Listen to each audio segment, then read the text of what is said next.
నమస్కారం వార్తలోకి స్వాగతం. ముందుగా ముఖ్యాంశాలు. కేంద్ర ప్రభుత్వం ద్వారా నక్ష కార్యక్రమం కింద తిరుపతి పట్టణం ఎంపిక కాబడిన నేపథ్యంలో సర్వే ప్రక్రియ పారదర్శకంగా లోపాలు లేని భూ రికార్డులు తయారయ్యే విధంగా అధికారులు చేపట్టాలి పేర్కొన్న తిరుపతి జిల్లా కలెక్టర్ డాక్టర్ వెంకటేశ్వర్. కేంద్ర ప్రభుత్వం ప్రవేశపెట్టినటువంటి బడ్జెట్ వ్యతిరేకంగా రేపు తిరుపతిలో జరుగుతున్నటువంటి ఆందోళనని జయప్రదం చేయండి. హిందువుల గురించి మాట్లాడే అర్హత బీజేపీకి లేదు. పేదల బడ్జెట్ కాదు, కార్పొరేట్ బడ్జెట్. వామపక్ష నేతల ఆరోపణ. ఎన్టీఆర్ వైద్య సేవ ద్వారా సేవలు అందించడంలో నిర్లక్ష్యం వహిస్తే చర్యలు తప్పవు. ఆరోగ్య మిత్రులు పేషెంట్లకు వైద్య సేవలు అందించడంలో పూర్తి సహాయ సహకారాలు అందించండి పేర్కొన్న చిత్తూరు జిల్లా కలెక్టర్ సుమిత్ కుమార్. వార్తల్లోని వివరాలు. కేంద్ర ప్రభుత్వం ద్వారా నక్ష కార్యక్రమం కింద తిరుపతి పట్టణం ఎంపిక కాబడిన నేపథ్యంలో పట్టణంలో సర్వే ప్రక్రియ ద్వారా పారదర్శకంగా లోపాలు లేని భూ రికార్డులు తయారయ్యే విధంగా అధికారులు చర్యలు చేపట్టాలని తిరుపతి జిల్లా కలెక్టర్ డాక్టర్ వెంకటేశ్వర్ పేర్కొన్నారు. మంగళవారం ఉదయం స్థానిక కచ్చపి ఆడిటోరియం నందు కేంద్ర ప్రభుత్వ కార్యక్రమం నక్ష సర్వేపై వర్క్షాప్ ను జిల్లా collector MP Gurumurthy, MLC doctor Sipayi Subrahmanyam, Tirupati municipal commissioner Maurya, deputy mayor Mudra Narayana, RC Munikrishna, corporator Anitha తదితరులతో కలిసి పాల్గొన్నారు. ఈ సందర్భంగా కలెక్టర్ మాట్లాడుతూ నక్ష భారత ప్రభుత్వ మార్గ నిర్దేశాల మేరకు చేపట్టడం జరుగుతుందని, ఈ సర్వే ద్వారా తిరుపతి పట్టణంలోని పలు భూ సంబంధిత రికార్డులు పూర్తి స్థాయిలో పక్కాగా లోపాలు లేనివిగా తయారవ్వాలని సూచించారు. దేశంలోని 150 సిటీలను కేంద్ర ప్రభుత్వం గుర్తించి వీటిలో నక్ష అనే ప్రోగ్రాం కింద సర్వే చేపట్టడం జరుగుతుందన్నారు. అందులో మన తిరుపతి పట్టణం ఎంపిక కావడం సంతోషకరంగా ఉందన్నారు. రాష్ట్రంలోని అత్యధికంగా తిరుపతి జిల్లాలో పలు భూ సంబంధిత సమస్యలు ఉన్నాయని పేర్కొన్నారు. రీసర్వేలో చేపట్టిన విధంగానే డ్రోన్ ఫ్లై, ఓఆర్ఐ, ఇమేజెస్ తీయటం, గ్రౌండ్ ట్రూతింగ్, గ్రౌండ్ వ్యాలిడేషన్ తదితర ప్రక్రియలు ఉంటాయని తెలిపారు. సదరు నక్ష కార్యక్రమం ద్వారా తిరుపతి పట్టణంలో అధికారులు సర్వే నిర్వహణ చేస్తున్న విషయం సంబంధిత భూమి, ఆస్తి యాజమాన్యానికి తెలియజేసి ఎలాంటి అపోహలు లేకుండా పారదర్శకంగా చేపట్టాలని సూచించారు. అనంతరం తిరుపతి ఎంపీ మాట్లాడుతూ తగాదాలు లేని పక్కాగా ఉండే రికార్డులు తయారయ్యేలా నక్ష ప్రోగ్రాం మన భారతదేశ ప్రభుత్వం ఏర్పాటు చేయటం ఎంతగానో ఉపయోగకరంగా ఉంటుందని, నిష్పక్షపాతంగా సర్వే చేపట్టాలని అన్నారు. అనంతరం ఎమ్మెల్సీ సిపాయి సుబ్రహ్మణ్యం మాట్లాడుతూ సమస్యలు భూ సంబంధితమైనవి ఎక్కువగా ఉంటున్నాయని, పేదవారు ఎక్కువగా వీటితో సతమతమవుతూ ఉంటారని, సదరు ట్రైనింగ్ బాగా వినియోగించుకుని పక్కాగా ల్యాండ్ రికార్డ్స్ తయారయ్యేలా చూడాలని తెలిపారు. అనంతరం తిరుపతి మున్సిపల్ కమిషనర్ మౌర్య మాట్లాడుతూ తిరుపతి మున్సిపల్ కార్పొరేషన్ పరిధిలో Naksha national geospatial knowledge based land survey of urban habitation survey ప్రక్రియను భారత ప్రభుత్వ నిర్దేశాల మేరకు నిర్వహిస్తున్నామని, అందులో drone survey, ground truthing, vectorisation, validation చేసి పక్కా భూ రికార్డుల నిర్వహణకు అవకాశం ఉంటుందని పేర్కొన్నారు. ఈ కార్యక్రమంలో తిరుపతి మున్సిపాలిటీ అదనపు కమిషనర్ చరణ్ తేజ్ రెడ్డి, ఉప commissioner Amarayya, survey of India superintendent surveyor Devabhadra Palit, జిల్లా భూ రికార్డుల అధికారి అరుణ్ కుమార్ తదితర అధికారులు పాల్గొన్నారు. ఫస్ట్ డ్రోన్ సర్వే, తర్వాత ఓఆర్ఐస్ జనరేట్ అవుతాయి, తర్వాత గ్రౌండ్ ట్రూతింగ్ చేస్తాము, తర్వాత గ్రౌండ్ వ్యాలిడేషన్ చేస్తాము, తర్వాత రికార్డ్స్ పబ్లిష్ చేసి అబ్జెక్షన్స్ కాల్ ఫర్ చేసి ఫైనలైజ్ లాస్ట్లో will do our final revenue ఆర్ఓఆర్ని అప్డేట్ చేస్తాం. ఇక్కడ ఇనామ్ విలేజెస్ అని, ఎస్టేట్ విలేజెస్ అని చుట్టుపక్కల ఉండటం, అర్బన్లో కూడా. సో ఇది ఒక మంచి అవకాశం అందరికీ కూడా, ఇక్కడ ఉన్నటువంటి అందరికీ hello all Sachivalayam staff are all young people, they're all well versed with technology. Okay, blue, green and clean, these are the words being promoted by our honorable chief minister these days. Increase of more blue, green and clean spaces. So అది మన టౌన్కి చాలా potential ఉంది, ఎందుకంటే చాలా tanks ఉన్నాయి. అవన్నీ కూడా మనము so far whatever encroachments have been done, that will identify. ఫర్దర్గా జరగకుండా కూడా అర్బన్ ఏరియాలో చూసుకోవాల్సిన బాధ్యత మంది కాబట్టి మనకు పక్కా రికార్డు ఉంటే అవి జరగకుండా మన planning and amenity secretaries everyday with those records they can verify easily encroachment అవుతుందా లేదా అని. Day in and day out we cannot do this. I think urban ఏరియాస్లో post independence we are doing it for the first time. NTR Vaidya Seva ద్వారా సేవలు అందించడంలో నిర్లక్ష్యం వహిస్తే చర్యలు తప్పవని చిత్తూరు జిల్లా కలెక్టర్ సుమిత్ కుమార్ పేర్కొన్నారు. మంగళవారం జిల్లా సచివాలయంలోని సమావేశ మందిరం నందు ఎన్టీఆర్ వైద్య సేవ ట్రస్ట్ ద్వారా సేవలందించే ఆరోగ్య మిత్రులతో జిల్లా కలెక్టర్ సమీక్ష నిర్వహించారు. ఈ సందర్భంగా కలెక్టర్ మాట్లాడుతూ జిల్లాలోని ఏరియా ఆసుపత్రులు, జీహెచ్సీలు, నెట్వర్క్ ఆసుపత్రులలో ఎన్టీఆర్ వైద్య సేవ ట్రస్ట్ ద్వారా పేషెంట్లకు వైద్య సేవలు పొందడంలో ఆరోగ్య మిత్రులు పూర్తి సహాయ సహకారాలు అందించి వారి తోడ్పాటును అందించాలన్నారు. ఈ విషయంలో నిర్లక్ష్యం తగదని తెలిపారు. నెట్వర్క్ ఆసుపత్రులలో ఎన్టీఆర్ వైద్య సేవ ద్వారా వైద్య సేవలు పొందేందుకు వచ్చే పేషెంట్ల నుండి సంబంధిత యాజమాన్యాలు నగదు రహిత వైద్యం అందించేలా ఆరోగ్య మిత్రులు చర్యలు చేపట్టాలని అన్నారు. నగదు రహిత వైద్యం పొంది డిశ్చార్జ్ అయిన పేషెంట్ల ఆరోగ్య పరిస్థితులను తెలుసుకునేందుకు సంబంధిత ఏఎన్ఎంలకు సమాచారం అందించి వారికి సంబంధించిన సమాచారాన్ని యాప్ నందు అప్లోడ్ చేసేలా ఆరోగ్య మిత్రులు సమన్వయం చేసుకోవాలని, ఈ విషయంలో మెడికల్ ఆఫీసర్ల సహకారంతో ముందుకు వెళ్లాలని ఎన్టీఆర్ వైద్య సేవ జిల్లా కోఆర్డినేటర్ సుదర్శన్ ను ఆదేశించారు. ఆరోగ్య మిత్రులు సమయపాలన పాటించాలని, విధులను బాధ్యతతో సమర్థవంతంగా నిర్వర్తించాలని ఆదేశించారు. కేంద్ర ప్రభుత్వం ప్రవేశపెట్టిన బడ్జెట్ ప్రధానంగా కార్పొరేట్లకు అనుకూలంగా ఉంది తప్ప పేదరిక నిర్మూలన లక్ష్యంగా బడ్జెట్ లేదని సిపిఐ రాష్ట్ర కార్యవర్గ సభ్యులు రామనాయుడు, సిపిఎం జిల్లా కార్యదర్శి వందవాసి నాగరాజు, సిపిఐ జిల్లా కార్యదర్శి మురళి తీవ్రంగా విమర్శించారు. ఈ సందర్భంగా సిపిఐ రాష్ట్ర కార్యవర్గ సభ్యులు రామనాయుడు, సిపిఎం జిల్లా కార్యదర్శి వందవాసి నాగరాజు, సిపిఐ జిల్లా కార్యదర్శి మురళీలు మాట్లాడుతూ కేంద్ర ప్రభుత్వం ప్రవేశపెట్టిన బడ్జెట్లో విద్య, వైద్యంతో పాటు వ్యవసాయ రంగానికి తీరని అన్యాయం చేశారని అన్నారు. దేశంలో యువత ఉద్యోగాలు లేకుండా నిరుద్యోగులుగా ఉన్నవారికి 10%, పట్టభద్రులైన వారు 13%, మొత్తంగా 23% మంది ఉన్నారని, వీరి సంక్షేమం కోసం బడ్జెట్ కేటాయించకపోవడం దారుణమన్నారు.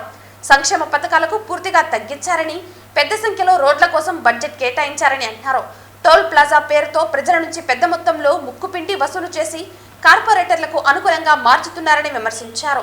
కూలీలకు ఉపయోగపడే విధంగా లేకుండా సంక్షేమ పథకాలకు కోత విధిస్తూ ఉపాధి హామీ పథకాన్ని నీరుగార్చే పద్ధతుల్లో బడ్జెట్ ఉందని అన్నారు. కేంద్ర ప్రభుత్వం ప్రవేశపెట్టిన బడ్జెట్ దుర్మార్గంగా ఉందని, ఈ బడ్జెట్కు వ్యతిరేకంగా ప్రజల్ని పోరాటాలకు సిద్ధం చేయాల్సినటువంటి అవసరం ఉందని అన్నారు.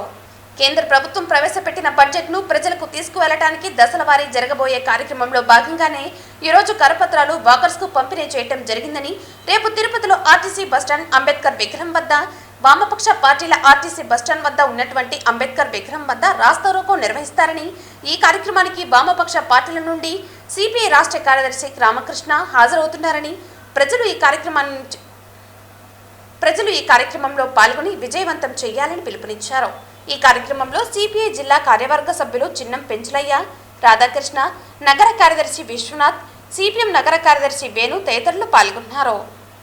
ఈరోజు కేంద్ర బడ్జెట్కి వ్యతిరేకంగా ఈ ఆంధ్ర రాష్ట్రానికి బడ్జెట్ తీవ్రమైనటువంటి లోటు చేసింది. ఆంధ్ర రాష్ట్రంలో ఉన్నటువంటి వ్యవసాయానికి కానీ, రైతాంగానికి కానీ, ఉన్నటువంటి ఫ్యాక్టరీలకు కానీ, లేదా విశాఖ ఉక్కుకు కానీ, కడప ఉక్కుకు కానీ, ఈ ఆంధ్ర రాష్ట్రంలో ఉన్నటువంటి ఉద్యోగాలకు కానీ ప్రత్యేక హోదాకు సంబంధించినటువంటి 10 సంవత్సరాల కాలం పూర్తిగా వస్తా ఉన్నా ప్రత్యేక హోదా పేరు లేకుండా ఆంధ్ర విజయవాడ అయినటువంటి అమరావతికి బడ్జెట్ కేటాయించకుండా, కేంద్ర ప్రాజెక్టులకు సంబంధించినటువంటి బడ్జెట్లు కేటాయించకుండా తీవ్రమైనటువంటి లోటు ఈ ఆంధ్ర రాష్ట్రానికి చేసింది. దీనికి వ్యతిరేకంగా రేపు ఉదయం ఆర్టీసీ బస్టాండ్ ముందున్నటువంటి అంబేద్కర్ విగ్రహం వద్ద పెద్ద ఎత్తున రాస్తారోకో చేయాలని చెప్పేసి వామపక్ష పార్టీల ఆధ్వర్యంలో ఈవేళ కరపత్రాల నిరసన కార్యక్రమం, కరపత్రాలు వాకర్స్ సంబంధించినటువంటి తిరుపతి పట్టణం అంతా పంచడం జరిగింది. ఎల్లుండి 20వ తారీఖున జిల్లా వ్యాప్తంగా కూడా ఈ ఆందోళన కార్యక్రమం నిర్వహిస్తూ ఉన్నాం. ఈ కార్యక్రమంలో ప్రజలు స్వచ్ఛందంగా పాల్గొని ఈ రాస్తారోకోని, ధర్నాలు విజయవంతం చేయాలని చెప్పేసి వామపక్ష పార్టీలుగా సిపిఐగా పిలుపునిస్తూ ఉన్నాం. కార్పొరేట్లకి దేశ సంపదని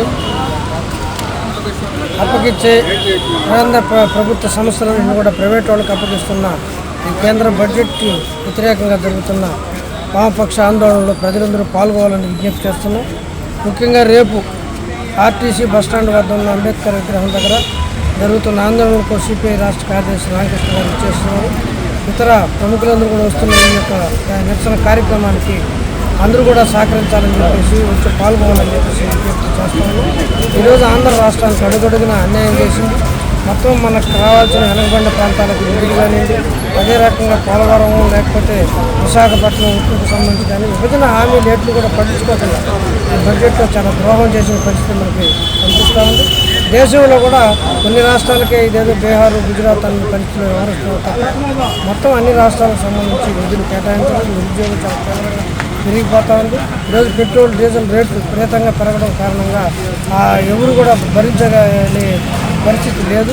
అందువల్ల ఈ యొక్క బడ్జెట్ వ్యతిరేకంగా జరుగుతున్న వాటిలో మేధావులు ప్రతి ఒక్కరు కూడా పాల్గొవాలని చెప్పేసి వామపక్షాల తరఫున విజ్ఞప్తి చేస్తాం. చంద్రగిరి నియోజకవర్గ పరిధిలోని తిరుపతి, చంద్రగిరి, పాకాల, రామచంద్రాపురం మండలాలకు సంబంధించిన పలువురికి సీఎంఆర్ఎఫ్ ద్వారా 35,48,696 రూపాయలు రాష్ట్ర ప్రభుత్వం మంజూరు చేసింది. సీఎంఆర్ఎఫ్ చెక్కులను బాధిత కుటుంబ సభ్యులకు చంద్రగిరి ఎమ్మెల్యే పులివర్తి నాని పంపిణీ చేశారు. తిరుపతి రూరల్ మండలం పరిధిలోని తనపల్లి రఘునాథ్ రిసార్ట్స్లోని తెలుగుదేశం పార్టీ కార్యాలయంలో చంద్రగిరి, తిరుపతి, రామచంద్రాపురం, పాకాల మండలాల పరిధిలోని పలువురికి సీఎంఆర్ఎఫ్ సహాయ నిధి ద్వారా సుమారు 35,48,696 రూపాయలు మంజూరు చేసింది రాష్ట్ర ప్రభుత్వం. అనారోగ్య, ఇతర సమస్యలతో బాధపడుతున్న విషయం స్థానిక ఎమ్మెల్యే పులివర్తి నాని ముఖ్యమంత్రి నారా చంద్రబాబు నాయుడు దృష్టికి తీసుకువెళ్లారు. తక్షణమే స్పందించిన రాష్ట్ర ముఖ్యమంత్రి నారా చంద్రబాబు నాయుడు అనారోగ్య, ఇతర సమస్యలతో బాధపడుతున్న వారికి సీఎంఆర్ఎఫ్ చెక్కులను మంజూరు చేయాలని ఉన్నత అధికారులకు ఆదేశాలిచ్చారు. సీఎంఆర్ఎఫ్ చెక్కులను బాధిత కుటుంబ సభ్యులకు ఎమ్మెల్యే పులివర్తి నాని అందించారు. కష్టకాలంలో మా కుటుంబాన్ని ఆదుకున్న రాష్ట్ర ముఖ్యమంత్రి Nara Chandrababu Naidu, deputy CM Pawan Kalyan, IT శాఖ మంత్రి నారా లోకేష్, ఎమ్మెల్యే పులివర్తి నానికి బాధిత కుటుంబ సభ్యులు ధన్యవాదాలు తెలిపారు. ఈ కార్యక్రమంలో కూటమి ప్రభుత్వ నాయకులు, కార్యకర్తలు పాల్గొన్నారు.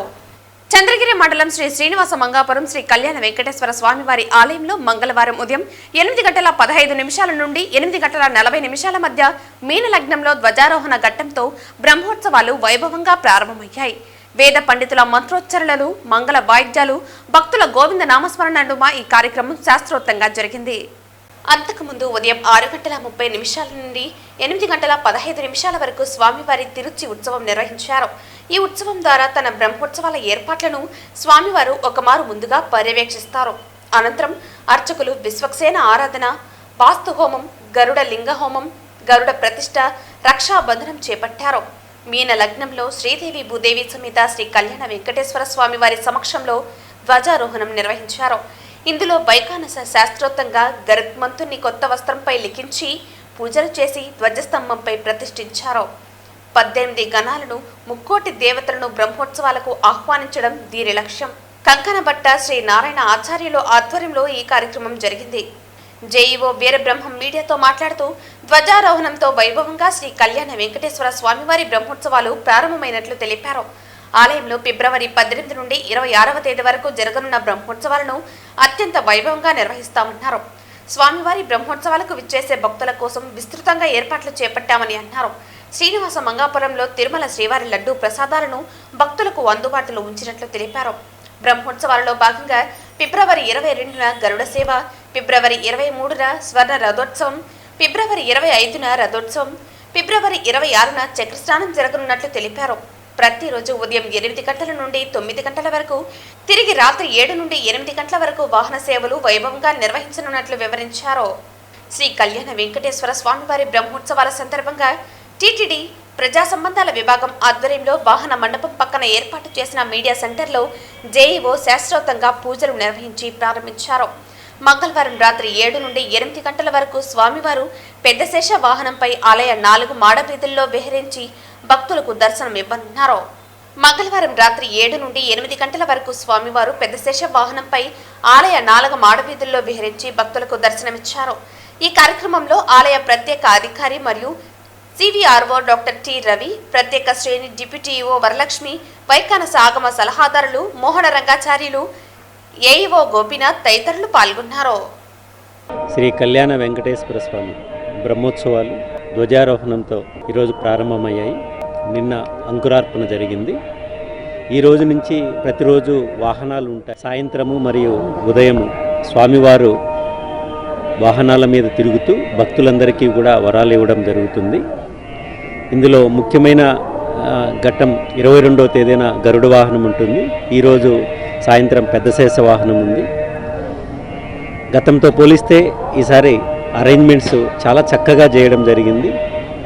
దీనిని ఇక్కడున్న భక్తులందరూ కూడా వినియోగించుకొని అన్ని ఏర్పాట్లు చేశారు. చాలా మంచిగా భక్తులందరూ కూడా ఈ యొక్క వాహన సేవల్లో మరియు టెంపుల్ దర్శనంలో పాల్గొని ఈ యొక్క బ్రహ్మోత్సవాలలో స్వామివారి బ్లెస్సింగ్ తీసుకోవాల్సిందిగా టీటీడీ తరపున అందరినీ విజ్ఞప్తి చేయడం జరుగుతుంది. ఓం నమో వెంకటేశ్వర. శ్రీనివాస మంగాపురంలో స్వామివారికి ప్రతి సంవత్సరం జరిగేటటువంటి బ్రహ్మోత్సవాలను వైదికంగాను వైభవంగాను తిరుమల తిరుపతి దేవస్థానం వారు ఎప్పటిలాగానే నిర్వర్తించడం జరుగుతోంది. దీంట్లో భాగంగా ధ్వజస్య ఆరోహణం ధ్వజారోహణం అంటోంది శాస్త్రం. స్వామివారిలో ఉండేటటువంటిది శక్తి అయితే దానికి సంబంధించినటువంటి జీవం మొత్తం ధ్వజంలో ఉంటుందని శాస్త్ర ప్రమాణం. దాన్ని అనుసరించే స్వామివారికి జరిగేటటువంటి బృహదోత్సవం బ్రహ్మోత్సవం పెద్దదైనటువంటిది. ఆ ఉత్సవ సంకేతంగా స్వామివారికి ఇష్టమైనటువంటి నిత్యసూరుల్లో గరుడాలు వారిని ధ్వజ చివరి భాగంలో ధ్వజారోహణం చేసి దేవతలందరికీ ఈ ధ్వజారోహణ సంకేతాన్ని ఈ వైదిక క్రియ ద్వారా చెప్పడం జరుగుతుంది. ఈ సమయంలో ప్రారంభమైనటువంటి ఈ దివ్య వైభవ బ్రహ్మోత్సవం ప్రతిరోజు ఉదయం సాయంకాలం వాహన సేవలతోటి ఎంతో వైభవంగా జరుగుతుంది. ప్రతి వాహనంలోనూ స్వామివారు ఒక్కొక్క లోకంలో ఎలా ఉంటారో అలాంటి ఆసన స్థితిలో మనకు దర్శనం చేస్తారు.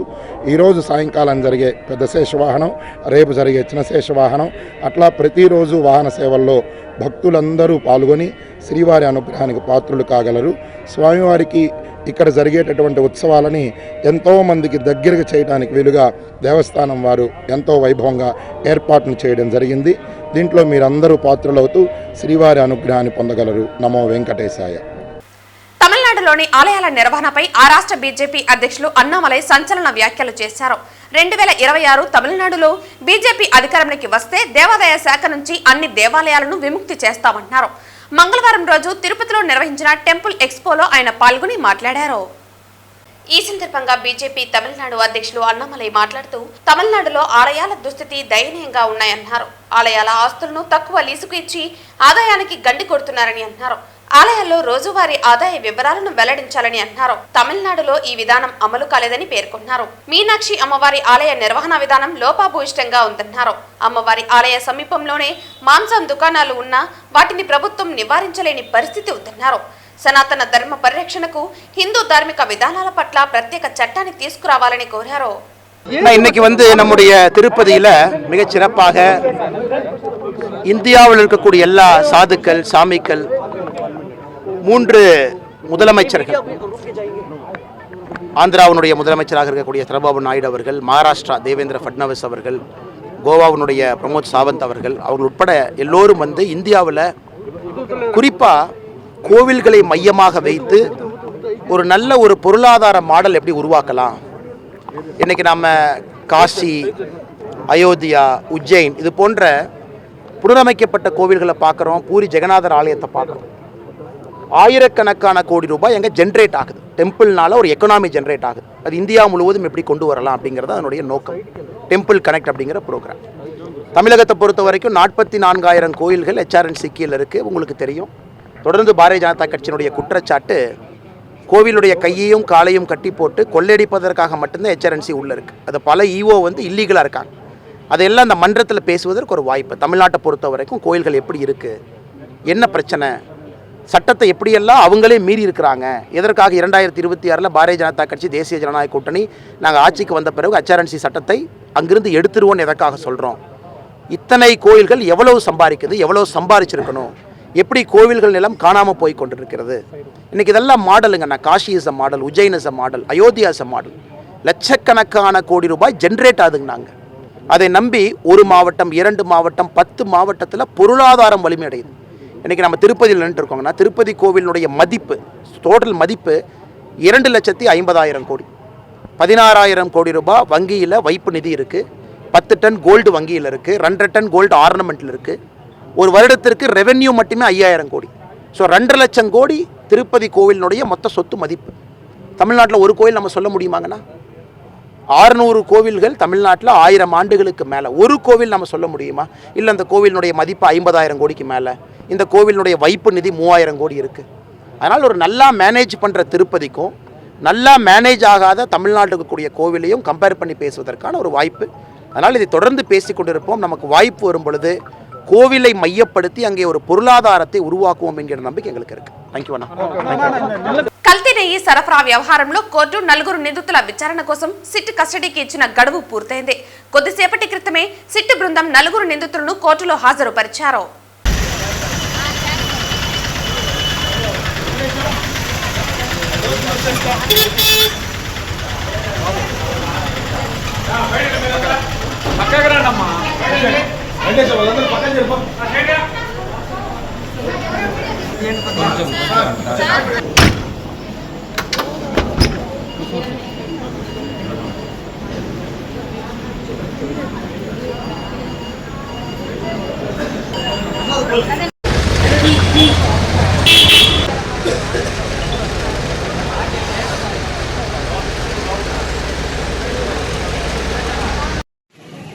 సురేష్